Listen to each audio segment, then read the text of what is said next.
नमस्कार, खबर control news में आपका स्वागत है। आज हम लोकप्रिय समाज सेवी सुधीर कुमार राय जी से क्षेत्रीय मुद्दों पर सीधी बात करेंगे। सुधीर सर, खबर कंट्रोल न्यूज़ में आपका स्वागत है सर। नमस्कार। सबसे पहले हमारे दर्शकों को बताएं सर, कब से समाज सेवा करते चले आ रहे हैं और क्या उद्देश्य है आपका सर? एक्चुअली मैं सबसे पहले डीआरडीओ में इंजीनियर था। उसके बाद रिजाइन करने के बाद मेरी मिसेज यहाँ पे रियल एस्टेट में काम करती थी, जी। जो 2010 में पालम क्षेत्र में आए थे। यहाँ आने के बाद देखा कि बहुत सारे प्रवासी लोग जो गांव से आते हैं, जी।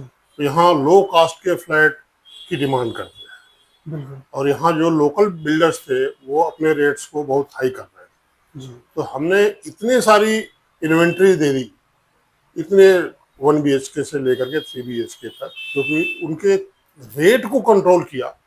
और हमने समाज के लिए जो बाहर से लोग आए हुए हैं उनको हमने काफी हेल्प किया। पहले के अगर बात की जाए सर रेटों की, अब फ्लैटों की, तो क्या-क्या रेट था और अब क्या है आपके माध्यम से? तो अब तो हमने बंद कर रखा है, क्योंकि इतना स्कोप नहीं है यहाँ पे। जी। हम यहाँ पे मैक्सिमम सनातन धर्म के वजह से जुड़े हुए हैं और लोगों के बीच में जाते हैं। जो जो उनकी समस्याएं होती है उसको सुनते हैं और उसको समाधान समस्याओं का करने की कोशिश। समाधान करा। मैंने देखा सर, आप काफ़ी सालों से बड़े-बड़े पंडाल लगाते आ रहे हो सर। पंडाल के माध्यम से क्या-क्या काम करवा रहे हैं आप? एक्चुअली 2010 से ही यहाँ पे सबसे पहले माता जी का जागरण हुआ करता था। बाद में खाटू श्याम जी का जागरण शुरू हुआ। अभी रिसेंटली हमने 3 से लेके 12 मई तक हम्म। यहाँ पे भागवत कथा कराई, जिसमें अपना वृंदावन से महाराज संत महाराज जी आए थे। जी। और उनसे सनातन धर्म के बारे में हमने प्रचार करने के लिए रिक्वेस्ट किया। और वो हर दिन कुछ न कुछ सनातन धर्म के लिए ही बोलते हैं, अपने मन से बोलते हैं। तो कथा कब तक, कितने दिनों की कथा रही सर? ये 3 तारीख को कलश यात्रा थी पूरे पालम में, जी। और 4 तारीख से लेके 11 तारीख तक कथा चली है। 12 तारीख को पूर्णाहुति और भंडारा हुआ है। ये स्वयं आपके माध्यम से ही होता है? नहीं, पूरा कृष्ण मिशन है, उसमें हम भी एक पार्ट प्ले करते हैं, ये जितना मेरे से हो सकता है, जी। लेकिन मैक्सिमम कंट्रीब्यूशन था।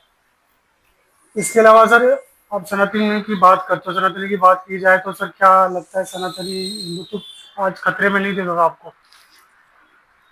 हाँ, अभी पीछे जो पहलगांव में हुआ कि लोगों ने धर्म पूछ करके वहाँ पे कत्लेआम मचा दिया, बिल्कुल।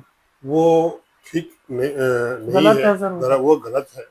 यहाँ पे रह करके मुसलमान या जो भी टेररिस्ट का काम करते हैं, वो इस समाज को एक्सेप्टेबल नहीं होना चाहिए। बिल्कुल। जहाँ हिंदू समाज है, जहाँ हिंदू बाहुल्य क्षेत्र है, वहाँ पे 2 4 अगर मुसलमान फैमिली रहती है तो उनको हम रिस्पेक्ट देते हैं।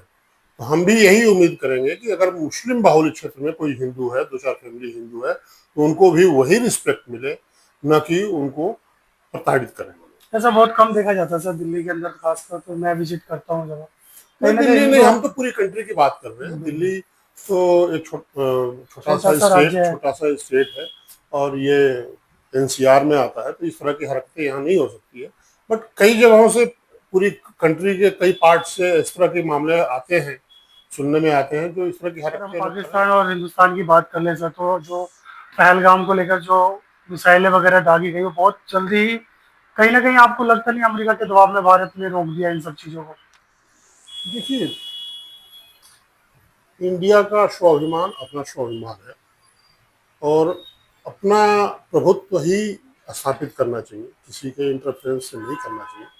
बट एक वो सही चीज हुई कि हमने पाकिस्तान को जवाब दिया, उनके कई ठिकानों को नस्तानाबूद कर दिए।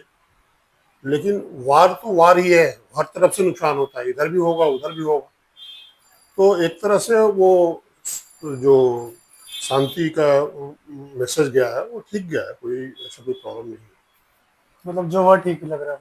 लेकिन कहीं हाँ। ना जो अन्य पार्टी के लोग हैं, जब मैं विजिट करता तो वो ये कह रहे हैं कि कहीं ना कहीं भारत अमेरिका के दबाव के कारण ही भारत को रोकना पड़ गया सारी मिसाइलें वगैरह। नहीं है, मैं तो डिफेंस में रह चुका हूँ। बिल्कुल।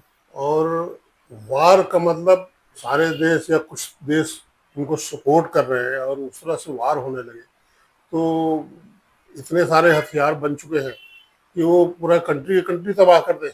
बिल्कुल। तो वो एक फाइनल सोल्यूशन नहीं है, नुकसानदायी वो रहेगा सर। नुकसानदायी रहता है। सीज फायर हुआ है वो अच्छा है, देश के लिए अच्छा हुआ और उनको जवाब मिल गया है पाकिस्तान को। तो हमें नहीं लगता कि इस तरह की कोई प्रॉब्लम है। अक्सर देखते हैं सर, सब कुछ खत्म हो जाने के बावजूद भी आज भी सीज फायर का उल्लंघन किया जा रहा है। हाँ, वो तो उनकी आदत है, पाकिस्तान की आदत है, वो हमें अलर्ट रहना पड़ेगा। तो बॉर्डर्स पे अपनी सिक्योरिटी को टाइट रखनी पड़ेगी। तो सर आप सनातन धर्म को आगे ले जा रहे हो, इसके अलावा और क्या क्या कर रहे हो गरीब लोगों के लिए? अभी देखिए 10 जून को हमने यहाँ पे फ्री मेडिकल हेल्थ चेकअप रखा है, प्रोग्राम जी। रखा है, ये कैलाशपुर चौक पे ही है। जी। तो उसमें आयुष्मान हॉस्पिटल है जो सेक्टर 10 और सेक्टर 12 द्वारका में है, जी। उनके सारे डॉक्टर आएंगे और जो भी होगा वो हम यहाँ पे फ्री उनका ट्रीटमेंट मतलब वो टेस्ट करेंगे टेस्ट किया और जाएगा। उनको सब्सिडाइज रेट पे और जो भी ट्रीटमेंट होगा वो कराएंगे। और भी आगे भविष्य में कुछ ऐसी प्लानिंग आपने सोचा कि करवाना चाहेंगे वो मन? हमेशा ऐसा मैं पहले से ही करता रहा हूँ और आगे भी करते रहे। वो हमारा कोई राजनीति से प्रेरित नहीं है, ये हमारा समाज सेवा है।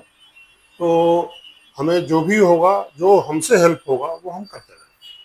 कहीं ना कहीं अगर पार्टी आपको आगे भविष्य में क्षेत्र का प्रतिनिधित्व करने का मौका दे तो आप करोगे? वो बाद की बात है, वो वो बात, अभी तक हमने सोचा नहीं। वो सोचने का विषय रहेगा आगे के लिए। वो मेरे हम समाज सेवा में ही खुश हैं। तो ये थे एस के राय जी, इन्होंने बोला कि समाज सेवा ही मेरा पहला कर्तव्य रहेगा और इन्हें प्रतिनियुक्ति के बारे में अभी सोचा भी नहीं है। तो बहुत बहुत धन्यवाद एस के राय जी, आपने समय निकाल के हमसे बात की। शुक्रिया, धन्यवाद। धन्यवाद सर। Thank you.